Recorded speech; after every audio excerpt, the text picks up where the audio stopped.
This is John Drabinski, and you're listening to the Black Studies Podcast, a Mellon Grant-sponsored series of conversations examining the history of the field. Our conversations engage with a wide range of activists and scholars, senior figures in the field, late doctoral students, and everyone in between, cultural workers and political organizers, in order to explore the cultural and political meaning of Black studies as an area of inquiry and its critical methods. Today's conversation is with Willie Mack, who teaches in the Department of Black Studies at the University of Missouri. He has written widely in the history of transnational contact and political meaning between Haiti and the United States, carcerality and racial power, and is completing a manuscript tentatively entitled Transnational Carceral Regimes and Punitive Anti-communism, Haitian Immigrants, Race, Empire, and Policing in New York City and Haiti, 1915 to 2000. In this conversation, we explore the place of Haiti in the Black Studies imagination, carceral studies in the politics of blackness, and the shift of meaning of historical research inside a Black Studies sensibility. Hello, Will. How are you doing today? Welcome to the Black Studies Podcast. Great. Thank you. I'm really excited to talk to you today for a number of reasons. First of all, I think the work that you do, we'll have a chance to get into it, on transnational studies, carceral studies, super interesting to me, and I think really, really vital and important for people working in Black studies. And also, I'm really excited to talk to people working in Black studies at University of Missouri, which has just had such an important important role, that campus, in the last 15 years in terms of activism and liberation movement stuff. So looking really forward to it in terms of your work, but also to be talking to somebody from your institution. So thank you for making the time too. Yeah, thank you for having me. I'm really excited to be a part of this. So we'll talk about your imagination of Black studies, how you understand the field, and how your work's situated in it, and all of that. But I wanted to start before that to really ask you to narrate for us how you got interested in Black studies, and also just what drew you to the study of Black life broadly, and what sustains you in that work, and what sustains your commitment to the field of Black studies, which is always precarious, always underfunded. So something sustains us, right? So right. I'd love to hear how you got here and what sustains you. Yeah. In all honesty, I did not set out to join a Black studies department when I went back to school and decided to do the PhD and, hopefully one day find a job in academia. I'm trained as a historian. That's always been my passion, and I've always enjoyed history. And ever since undergrad, even all the way in high school, I've always had a love of history. And the path to getting here, I would say, I don't know if it's cliche, but I would say Black studies has found me rather than me finding Black studies through just my own, interests and so forth. But I feel like it's always been something that is right. If that makes sense. Like, I feel like this is, I feel like I found a home in my Black Studies department and within Black Studies broadly.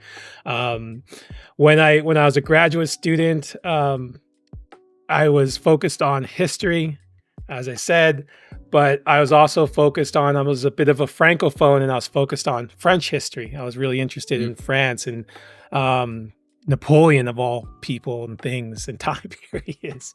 Won't make you talk about the film, so I don't know. No. French history people hated to have to talk about that film, but yeah. I got into. I found that I didn't like. I didn't like it. I didn't like talking about Napoleon and warfare and European, everything being about Europe. And I started taking historiography classes, and, they were interested in, we were looking at the age of revolutions, reading this great book on the age of revolutions. And it talks about Arab nations and European Republican revolutions and democratic revolutions in Europe and United States. And, getting it familiar with France, I started to read about Haiti, and I said, well, where's the Haitian Revolution and all this? Where's Haiti? Why are we hearing about Haiti? And so that's what kind of kicked off my interest in, kind of the Haitian United States history, and I guess broadly African American history and its ties to Black studies, was this gap. And why are we not talking about this one of the greatest, slave revolts of all time and the most successful, and the creation of a first Black republic in the Western Hemisphere. Where are these things? So that's kind of what drove me into I guess the transnational African American Haitian relationship at an early stage in my graduate studies. Yeah, so this is interesting because I also, my PhD was in post-World War II French philosophy, and I had a similar thing. It was Algeria instead of Haiti, but this sort of discontent with how we talked about France and how we talked about French radicalism and even French anti-colonialism, usually through Jean-Paul Sartre. But I'm curious to hear, what was it that, how did you get to that point of saying, hey, what about Haiti? Right, because as you say, it's written out of these sort of stories of, the great people's revolutions. And I think about this when I teach about the Haitian Revolution, especially at introductory level Black Studies classes. Students are like, wait, what? Yeah. Like freedom, equality, brotherhood. Well, why do we only know Haiti as like an earthquake disaster, right? Yeah. And so it is, I think, revolutionary. But I'm curious to hear, how did it even find its way into your francophone to undo your francophone imagination? Francophone imagination.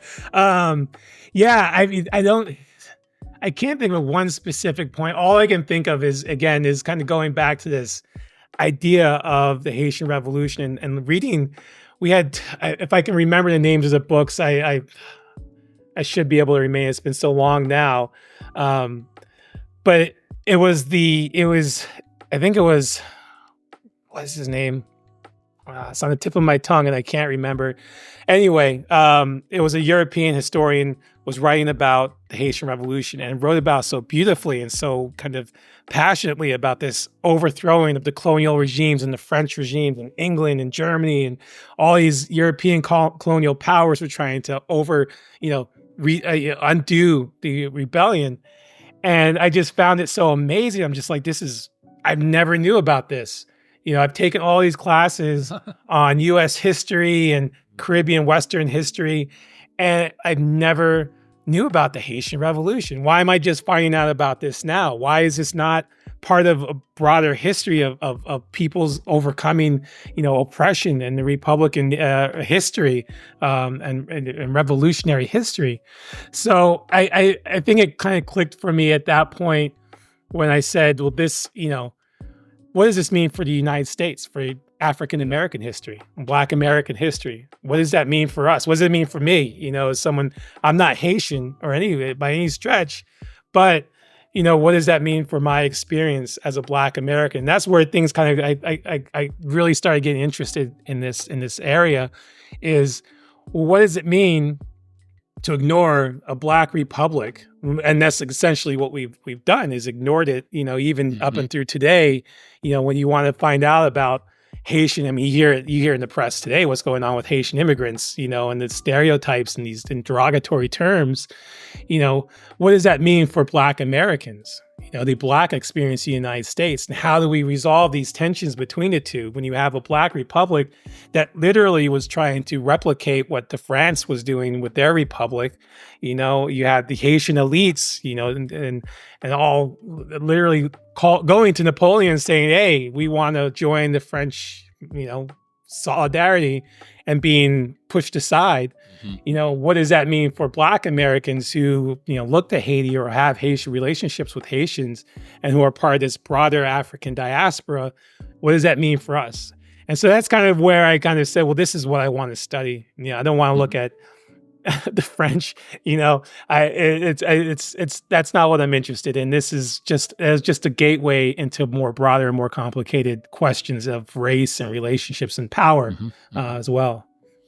Yeah, I love that. Anytime books or, often for me, it's even just footnotes in books where I'm like, wait a minute, how is this a footnote and not the theme of the book? I love those moments of because hearing you talk about it, and I'm seeing you talk about it, which is this audio recorded, but it means something, right, to you. It's like an existential shift. It's not just which books am I going to put on my shelf, what am I going to publish as articles, but it's like, oh, my sense of my relationship to my like world is being shifted in this moment of like an absence or a mere footnote that needs to be foregrounded.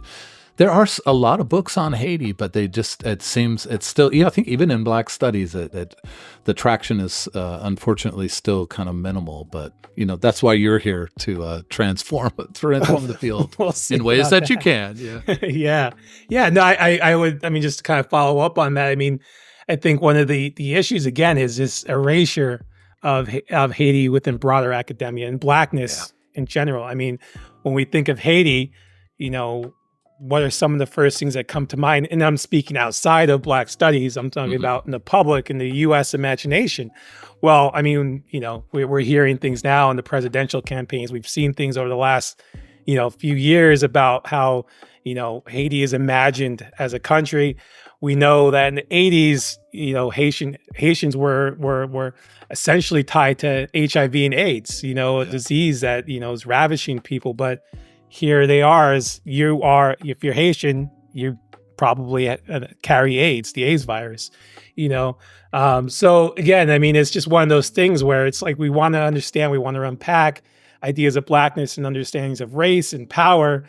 I think looking at Haitian-U.S. relations really just kind of explodes, because then on the other hand, you have Black Americans and Haitians, how do they interact? How do they understand each other? And that really kind of, at least in my opinion, upends our understanding of this racial binary that we have in the United States, that strict kind of racial binary. So, yeah, and as you know better than I, you've been, talk about a noble history, talk about a history to brag about, but it takes a lot of work to erase that. But here we are. So, I'm sure we'll return to sort of Haiti and Haiti's place in thinking about Black studies, and so just to isolate that, that our shared field, Black studies, I wanted to ask you to talk a little bit about how you understand Black studies, right? It has an origin in intellectual life, right? A demand that, Black life isn't being studied in the disciplines.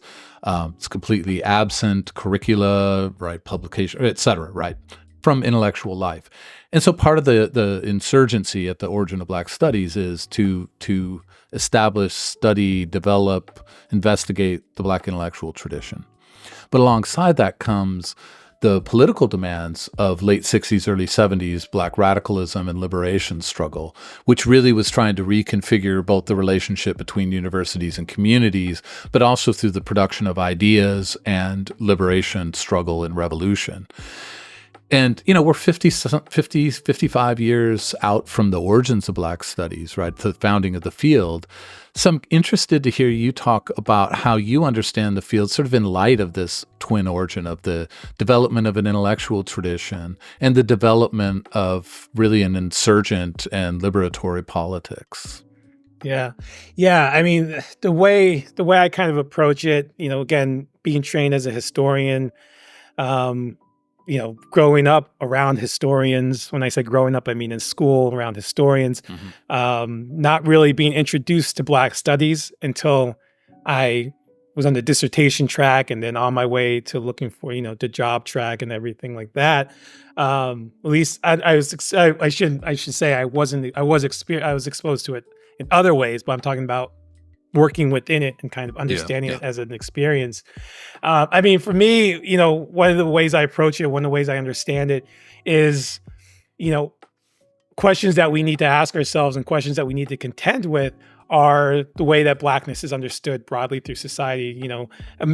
Understanding that Blackness is not something that's simply monolithic, that there's just one type of Blackness, one Black person, or one Black politics, that there's really, it's multidimensional. It's very complex. There's a lot of things going on.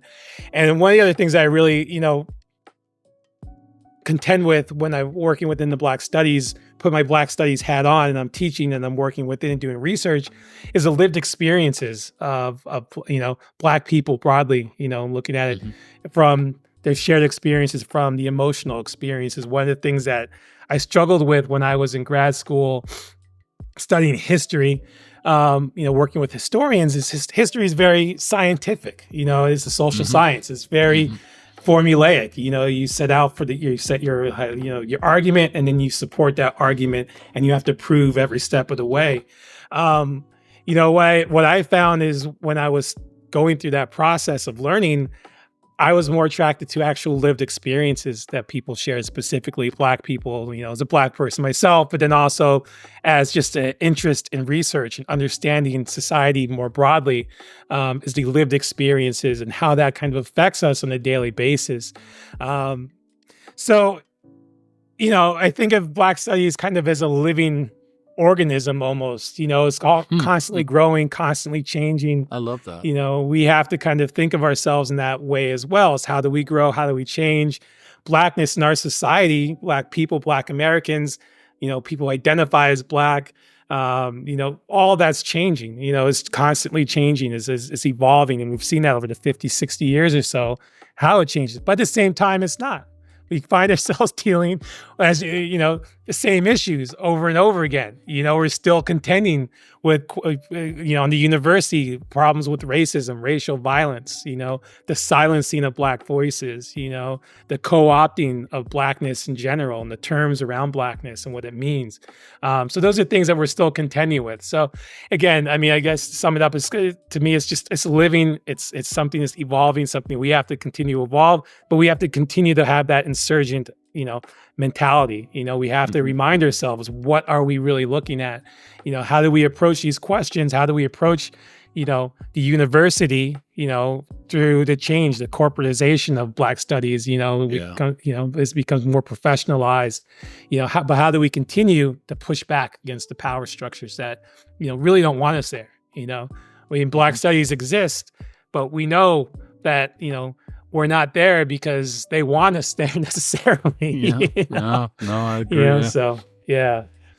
Yeah, I think that question of how to not have your department in constant crisis and about to be eliminated, right? 'Cause a little stability would be nice, but to also be insurgent.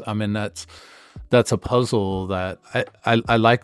I really like this idea of a living organism, because living organisms do deal with puzzles, right? And incongruities inside themselves. So I really like that way of putting it. Yeah. Thank you. Yeah. It's similar, your life, you're born, you get old, you get sick, and you die.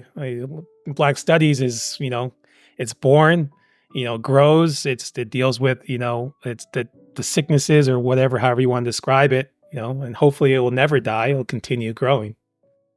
Are we teenagers or are we middle-aged? That'd be a great topic all by itself. Yeah, that's the question, right? So let me pivot a little bit and ask you about your own work in relation to Black studies. What the sort of work you're doing is really interesting to me, but I think interesting to anybody who's in Black studies, working on transnational stuff. As you talk to Haiti, the U.S., I think there's so many resources to be developed there. There's like multiple lifetimes of research to be done. Also working with historical methods and working in carceral studies. And so I'm really interested to hear you sort of reflect on how you understand or how you think about your research in relation to the past of Black studies. How does it fit in with the history of the field? But also, what sort of new horizons do you think it opens? Yeah, that's a great question. I think in terms of where my research fits into the Black studies, especially the legacy or the traditions of Black studies, it is looking at the Black experience broadly, right? It's not just it's not ethnicizing things where it's looking at just Black Americans or Haitians. It's kind of looking at how these all kind of come together. What does that mean in terms of the broader Black experience? My research, so as you mentioned, I take a transnational approach to U.S.-Haitian relations. Through the lens of the Cold War, which also adds kind of another layer, is this idea of the Cold War, left versus right, communism versus capitalism. And how does that really mean? What does that mean in terms of relationships? And then race relations, again, because you see with Haiti, when you have a country like Haiti, where again, it's pretty much everyone in Haiti is considered Black, even if they're lighter skin. When you have the United States dealing with a Black country, how does that affect the way that the U.S. understands its own relationship with race and racial issues? And and blackness broadly. So, I mean, in terms of my own reaching back into the legacies of black studies, I mean, I think that's where it kind of ties into is this question of blackness and the black experience broadly within the diaspora, and breaking through kind of the ethnic kind of Afro-American studies versus Africana studies, and instead trying to bring those kind of together to say, well, this is what blackness looks like in terms of this specific Haiti-U.S. relationships, Cold War era, et cetera. In terms of like tying into the carceral field, I mean, to me, carceral studies, I mean, one of the things with carceral studies is I have yet, and I'm sure I know there's great scholars out there working on this to find like a solid definition of what carceral studies actually entails. I mean, we could say, well, you have the policing, incarceration, security regimes, et cetera, et cetera. To me, carceral is a relationship, a power relationship, and a specific political ideology relationship through capitalism and how we normalize social relationships through, power, through force, policing, incarceration, immigrant detention, et cetera, punitive immigrant laws, who can enter the U.S., who cannot enter the U.S. So tying the carceral into Black studies, I think, is kind of an almost natural kind of progression into understanding, again, the Black experience, especially post-war, World II Black experience, when you start to see the rise of mass incarceration and policing really becomes, embedded in our ideas and the culture of how we understand Blackness in the United States, especially in the 90s when you see so much in terms of the rise of, policing in Black communities, mass incarceration, et cetera. So again, I take that and kind of take it again through the transnational lens and say, well, we know what it does here in the United States. What does it do to Black people abroad, and how do we understand it, and how does that upset or change, and maybe it doesn't change at all. Maybe things continue to move as they move in that lens. So that's kind of how I kind of tie it all together. I think that to me, I think it's kind of a natural progression. It's a natural sense of what we're looking to kind of understand. Yeah, I mean, I think that's the way you responded to the question with another question of like, what exactly is carceral studies and how does that phrase resonate in a specifically Black studies context? I think that's a really important question that just like sitting with that as a question is just so important. I mean, I regularly teach a class on mass incarceration, but I spend a lot of time with literature and sort of canonical Black studies texts and say, like, actually the conceptions of Blackness and people like Du Bois or Richard Wright in particular, it's all carceral. It's all literally being incarcerated, but it's being incarcerated in your body, right? And so then how does then the prison and mass incarceration, I think it drives the social scientists a little crazy when I'm like, but it's the literary ends up then being the internal sign of what then gets played out politically. But that's, I think, where Black studies has that, and you were speaking to it as well about this as a really expansive sense of what the carceral can mean, because it's so deeply tied to Blackness, whether it's policing or the plantation or double consciousness. Yeah, and I think one of the things I think is really interesting, and then a little self-promotion, I just wrote an article about this, but please self-promote. I love that. Is what happens when we have this idea of Blackness gets complicated by politics within the Black community surrounded or centered around policing and incarceration.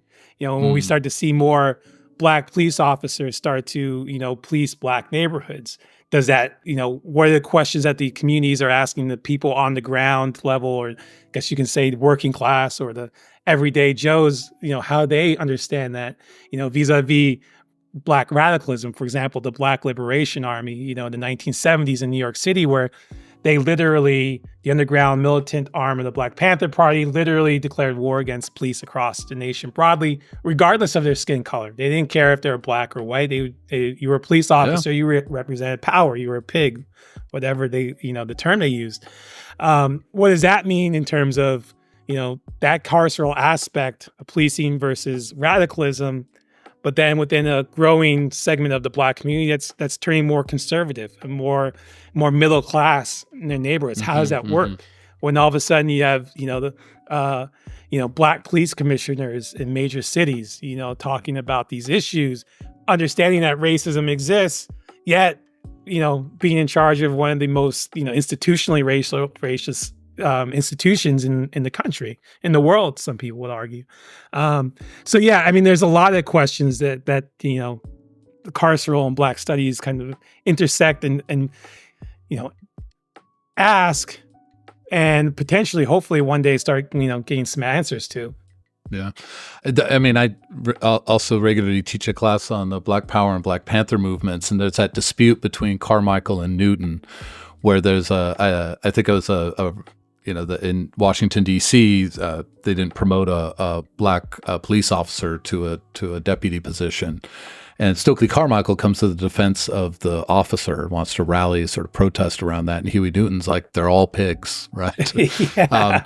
But this is at the heart. I mean, those are two of the most important figures in African American radical politics, right? And the carceral is right at the center of that. So yeah. I'm going to track down this article because I would love to teach this, what you're talking about, this piece by you. So. Oh yeah. So all right. Since you're putting me to the coals, it's called the War at Home. It's in the Journal of Urban History. It was recently, and it traces questions about Black politics and conservatives versus radicals versus working class, and how do people feel and how does that look. And it does it through the lens of Black police officers in the Black Liberation Army, specifically Benjamin Ward, who was the first Black police commissioner at NYPD. But at the time was only a deputy commissioner who was in charge of community relations. So how, and this is right at the end of the New Deal, liberal Johnson's war on poverty, war on crime, and right before the kind of the conservative backlash and the defunding of the city by Gerald Ford. So, yeah. Well, I haven't read it, but I'm already thanking you for it. I'm glad you brought this up. This sounds completely interesting. Glad to hear that. Let me ask a question. This is really about discipline and area study, or, multidisciplinary versus disciplinary. You've talked about, your own sort of arrival in terms of entering Black studies as that moment of dissertating, right? And so, and also the way, history is, has rigorous and disciplined methods, is a discipline in that disciplining sense. But now you're in a Black studies department, right? Which it's a different field, right? In many ways. I mean, there are overlaps, of course, but I'm interested to hear you talk about how moving from a discipline to an area of studies has impacted your like researcher imagination and vision, but also maybe how it's impacted your classroom as well. Because of course, a Black studies classroom is different than a history classroom. I have a philosophy PhD. My Black studies classroom is so different than what used to be my philosophy classroom. So I want to hear people who have made these movements talk a little bit about how it's impacted both research and pedagogy. Yeah, the research is impacted because, again, with Black studies, I feel like there's less of a restriction in terms of dealing with lived experiences and acknowledging those lived experiences, and that the field and people who work within Black studies, there's a certain expectation that, yes, we understand that there's certain things that are occurring, and that it was more open to understanding those things. But in terms of the pedagogy and teaching within the classroom, that's where I've really found the biggest kind of shock to my system in terms of how I approach when I was teaching history to now where I'm teaching Black studies classes. At University of Missouri, almost all of our Black studies classes are cross-listed with, either history, sociology, depending on what the course is. And I tell my students when they come in, some of them are history majors and they're taking it as a history course. The majority are taking it as Black studies, and major or minors.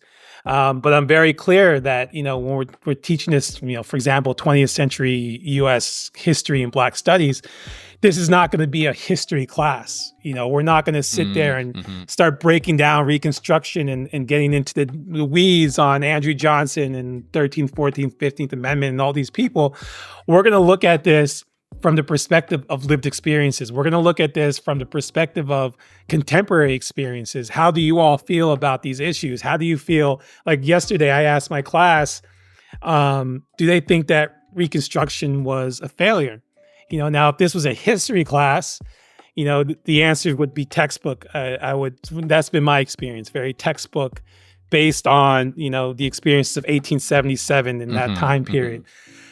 The answers I got yesterday from my students in the Black Studies class were like, it was a failure. It was a failure because today we have mass incarceration and we have militarized policing and this and that. And nobody, not one of them mentioned anything that occurred in the 19th century, which I was fine with. I was like, that's great. This is what we're trying to get to. This is what we're talking about. We're trying to take these things. That's a great example. I love that. Yeah. And so, I think to me, that's the biggest difference. I couldn't do that in a history class, even though I think that's the way it should be taught, because I think that's important because, again, it speaks to our situation today. It speaks to the students' experiences today, and it ties in these events, historical events, into our understanding of why things are happening today. Now, if I said that and I was a history class, I get yelled at because I'm skipping over 100 years of history, But it works, and it works very well, especially with what our students are looking for. I love that. I'm glad I asked. I'm glad you went into that example. That's really interesting. I mean, I think like what Black Studies research is a really interesting question. What Black Studies pedagogy is a really interesting question. But also part of what you're tapping into is, I mean, there are lots of ways to characterize it, but it's also a Black Studies sense of time in terms of the flow of ideas, the flow of meaning, right? That's a whole different sense of time. Like it's out of sequence, but in being out of sequence, right, it is, in its sort of hyper reality, is explanatory or revealing of all those things you talked about, right? You're gestured towards with your students. I love that. Yeah. I mean, and I think that's, for me, that's been the hardest, is that disjointed nature of time. As a historian, I like to do everything chronologically. It just makes sense in my brain. But I'm finding, teaching Black Studies, it's not beneficial to do that because we're not really getting into, the issues and the things that we want to talk about. We're doing it. If we're doing a traditional history class, I feel like we're just kind of, we're taking that subversion out of Black Studies. We're just replicating. We're teaching, the way the university has imagined us to be teaching. If we break it up and we take events from 1865 and say, well, what do you think about, this event today, and how does that kind of fit together? It does create a subversion. It does undermine the university a little bit. It does kind of say, okay, we're breaking down the ways that we think about things. Some people might say colonializing, or just breaking down the way we understand things in a different way. And I think that's really effective in getting to kind of the heart of what we try to teach our students. I love that. This podcast worth it for the last 3 minutes alone. So thank you. So really, really interesting stuff. So let me ask you a big, kind of a big picture speculative question. When you think about the field of Black Studies, 50-something, 55 years old, what do you think it's done particularly well, but what do you think it hasn't done particularly well?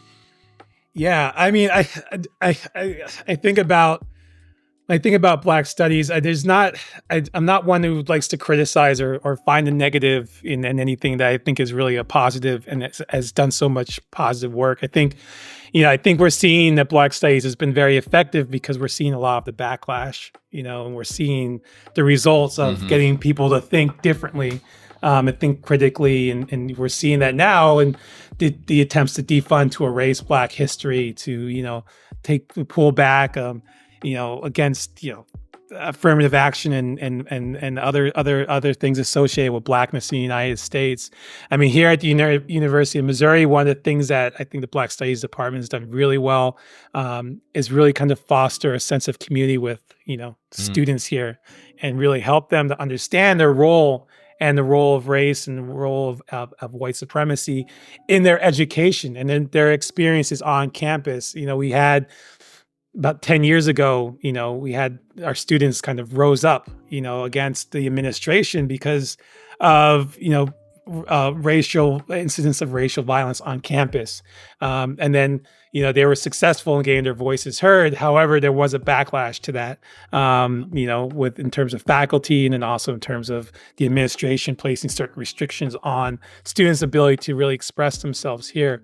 Now we're kind of coming to that again, and again, students are kind of leading the way. We're having issues around the term blackness and what does blackness mean. And I think one of the things that Black Studies has really done is really worked very hard on making sure that term is not co-opted by, conservative, let's call it what it is, racist or, bigoted people, to take blackness and create it into something that it isn't. And right now there's a lot of students who are working very hard here to make sure that that term is known for what it is, which is inclusiveness, which is, what it should be, something that we should be focusing on. One of the things I would like to see more is just more engagement in terms of Black Studies engaging with the public sphere as aggressively. I think we're at a point where we need to. We're under attack. And we've been under attack. We've always, but I think it's getting. We're there. I'm going to say they. That imagine they. They are getting stronger. They're getting more aggressive because they are on the back foot. They're seeing the effectiveness of, critical race studies programs, critical gender studies programs, all of these programs that are related to Black studies and the critical way of thinking about society. I think what we can do is, what we should do is get more engaged with the public and really kind of take back these terms, really push back. And it's difficult. It's difficult because although, we are many and they are few, they are powerful, right? They have the resources that we lack because we are scholars, activists, and students. That's not a position necessarily of power.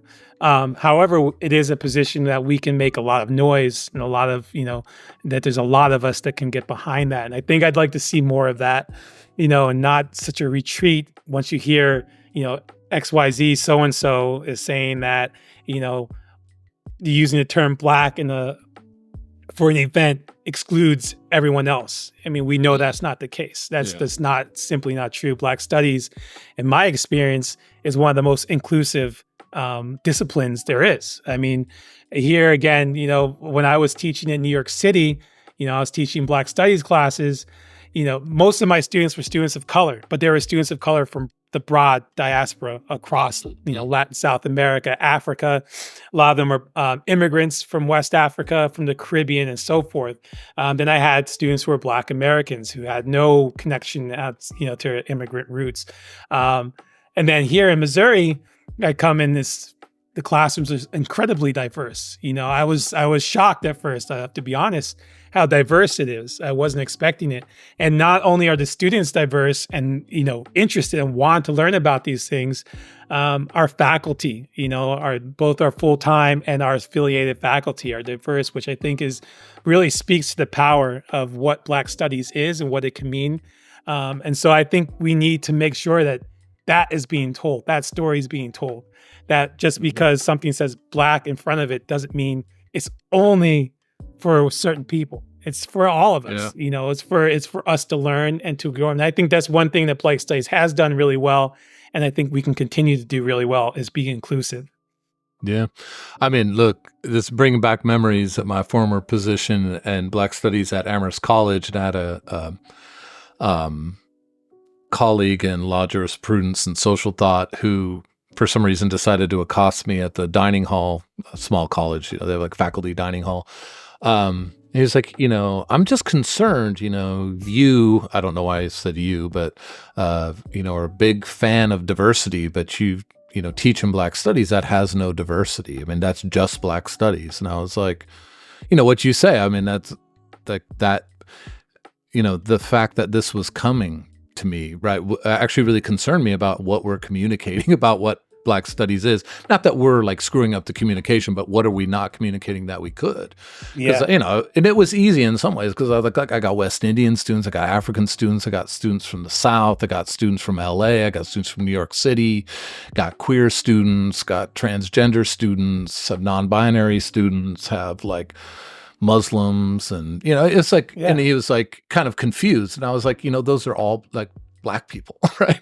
But to your point, I mean, I don't think I don't think we've done that public work, or that public work hasn't set in. And I love that as a, how can we do that? How can our work make this kind of insight not be a thing that people record or return to in a moment of crisis, but becomes part of our everyday speech. So we don't have that, as you say, that, Black means excluding every difference, right? And instead being this expansive concept. Yeah. I mean, I think, again, it goes back to this term, this term Black. I mean, what does it mean? It's changing so much. I mean, the United States now, I think if the last time I checked, like 1 in 10 people who identify as Black are immigrants. They're not from here anymore. So even, what it means to be Black is becoming diverse. It's evolving, and the experiences of Blackness are evolving. And how do we, get that into the public discourse, beyond just, this crazy binary that we have, this exceptional binary of race in this country, where it's Black or white. There's no kind of middle ground. There's no gray area. There's no discussion. There's no dialogue behind it to really get people thinking. And that's why, again, you have the politics, the terrible politics that we have in our country today is because we never really wrestled with this, which is a fear of Blackness. It goes back to Haiti and the idea of the Haitian nation and the fear that, these hundreds of thousands of formerly enslaved Black people revolting, the fear that is sent into Southern plantations at the time. I don't think that's ever gotten away. It's still, it's in the discourse of Haitian immigrants today, but it's also in the imagination of Blackness broadly, as this kind of otherness and something to be feared. And Black studies, I think, unfortunately fits into that category of people sometimes fear it because they don't understand it, because they don't know what they're talking about, because it's not discussed broadly enough, so. I mean, it's not about Haiti, but it's about, I think the legacy of Haiti in the wide Atlantic imagination. I think of this phrase from Robert F. Williams, and he's talking about from the perspective of white Southerners. He says, nothing is more mysterious than the spectacle of Negroes in revolt. Yeah. Right. And it's just like the spectacle. And when he says that, the spectacle, I think it gets that, like, it's spectacular. It's a mystery, but that imagination, I think it still persists. That's why, in the debate last night between Harris and Trump could evoke, like, Black protesters in Minneapolis. And it was as if he was I'm editorializing, but I think it's easy to say, like early 19th century Frenchman talking about Haiti. It's just, you could just say the word and it evokes this imagination. And that's why I love that transnational stuff in terms of finding these resonances, that it doesn't all come from one place, and that Haiti is that special place. That's why Haiti continues to have the imperative of punishment from the Western world. It's like, we must punish Haiti because they changed our imagination. Exactly. I like that term, the spectacle of it. I think that really is appropriate in terms of how this imagination, because this is, when you think about spectacle, you think these protesters burning down Minneapolis or whatever he was referring to. It's like, it's a spectacle. So we're watching it. It's not something we're part of. It's not something that is American. It's something that's outside of our norms of society. And I think that's really apt. Everybody needs to read more Robert F. Williams. His fantastic radio shows. Original podcaster, actually. Radio shows of Black radicalism. Well, let me ask you this really kind of futurist, speculative question, which has to do with part of how we imagine Black studies and how we imagine Black studies in the future, in terms of thinking about, like, what would the success of Black studies look like? Because there are two ways that I can sort of think about it. One is that, one of the purposes of Black studies was compensation for this utter lack in the disciplines of the study of Black life.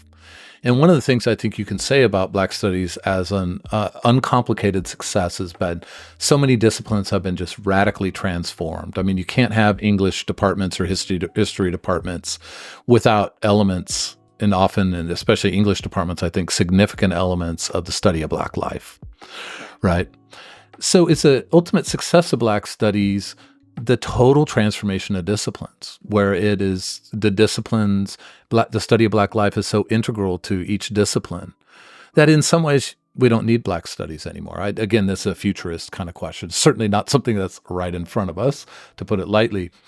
But then there's this other question, or is the ultimate success of Black studies that we have emerging or maybe in front of us and still being articulated, a set of methodologies and framings that actually can't be absorbed by the disciplines, right? That we become very much like a discipline, hopefully in an undisciplined kind of way, right? Not disciplining our scholars, but still having critical frames and methods that are unique to the field, right? Because those are two very different ways of imagining the success of Black studies. And I often think, I've mentioned this in a few podcasts, we have like keywords in Black studies type of texts, key texts in Black studies, but what we don't have like key methodologies in Black studies, but you do have that for disciplines. Is the success of Black studies to develop and articulate that, or is it really just to dissolve itself back into the disciplines that had betrayed it and it was the rationale for its own creation in the first place? Yeah, I mean that's a great question. I mean, my impulse when you pose the question, and my first thought is, to be reabsorbed in a sense, because what happens, we see now, like you mentioned already, all these other disciplines are, absorbing Black studies, or they're cross-listing with Black studies, or they're teaching Black studies in their own way. And it makes me think, well, yeah, what is the future? What does happen? Do we continue Black studies? Can we continue Black studies? If this idea of Blackness is evolving, like we said, it's kind of alive, what is it going to look like in 50 years? Will Black studies still be what it is today, or are we going to still need to teach Black studies in the same way, or still imagine it in the same way? I mean, my thinking is, I think is something that will grow, and I think again is something that maybe we won't. Maybe it'll be something that will disappear and just get absorbed and become part of other disciplines where we think naturally about Black life through the lens of Black studies, and it becomes a natural thing we break down. Because one of the key concepts, or one of the key impulses of Black studies, is to break down the university and break down the Western ways that we understand education, and the way we understand student relationships. So we can continue to do that. We can continue to teach students and teach ourselves and teach, create research and scholarship that breaks down these Western ideas of what education means. I think naturally Black studies will just become part of academia broadly. I think it'll just become part of what we're already doing. It'll become a reaction because we've been successful in doing that. My question is, I mean, are we going to be successful in doing that? That's the struggle. Right? Yeah. That's where we're kind of up against the wall. Is like we're facing it. But I think, again, going back to the earlier question about kind of, has it been successful? I think it has been, and that we're seeing the response and reactions to power structures, to these people who are upholding Western values as the primary civilization. And I think Black studies has been very successful at that.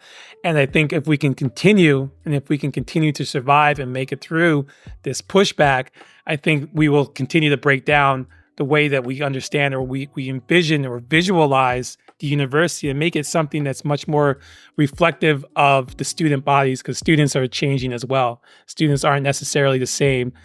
So I think it's just a process of breaking all that down. Yeah. No, I like that. I mean, it's always a question for insurgencies, right? What comes after if you win your insurgency, right? Do you become do you become what you were fighting against, or do you, continue to evolve and grow, keep the revolution alive? Well, let me ask a final question, and this is just really to get in the sense of your intellect and imagination, that's infused with urgency and heart. What for you is the question you would like us in Black Studies to all be asking? What is the issue you want us all to be thinking about? Oh, that's good. Yeah, I guess the question I ask myself, I guess that's the best way to answer, is the question I'm asking myself, because everything I ask myself, I want everyone else to ask. But if it's a question worth asking me, then everybody else too. But I guess the question is relationships of power, and how do we understand this evolving idea of Black community? What does that mean now then did it mean the same as it meant 50 years ago? Today, is it the same thing? Why isn't it the same thing? How do we understand the relationships that people are developing? How do we understand, especially within our own society, the increasing punitiveness of our society, where you have a lot of people of color, especially Black people in places like New York City and Chicago and others, joining police forces or joining institutions that, historically we've always argued are racist against Black communities. What does that mean? Mm-hmm. How do we rationalize these relationships? How do we rationalize these power relationships when we have, politicians that are increasingly becoming more conservative and moving farther to the right, even as they become, I wouldn't say not the majority, but we start to see more, Black faces in high places, I guess is what I'm trying to say. So my question is, well, how do we resolve that? What does that mean? Mm-hmm. What does that mean for our society? What does that mean for questions about race, and class? Within Black studies, what is that? How does that change how we understand ourselves? How does that change how we understand how our society functions? And what does that mean for our relationships between each other, within our communities and outside of our communities? That's a huge question and extremely urgent and could not be more relevant. That's a fantastic place to conclude. So anybody who listens can be thinking about that, because it's a really troubling question, but I agree. It's absolutely urgent, and when you live in an empire and when you live in a police state like we do in the United States, these questions are really difficult and complicated, but that's, Black studies always never shied away from the hard questions. So. Never. Well, I've absolutely loved this conversation. I really appreciate your time. I really appreciate the seriousness of your thinking and reflections here. Gives me a lot to think about. Everybody listening absolutely will too. So I appreciate your time, but I really appreciate your contribution to thinking about the field and just to thinking about the problems of race and racism I was going to say in the U.S., but in a transnational context. Well, thank you. I appreciate it, John. All right. Well, you have a good rest of your afternoon. Take care. You too. Take care. Bye-bye.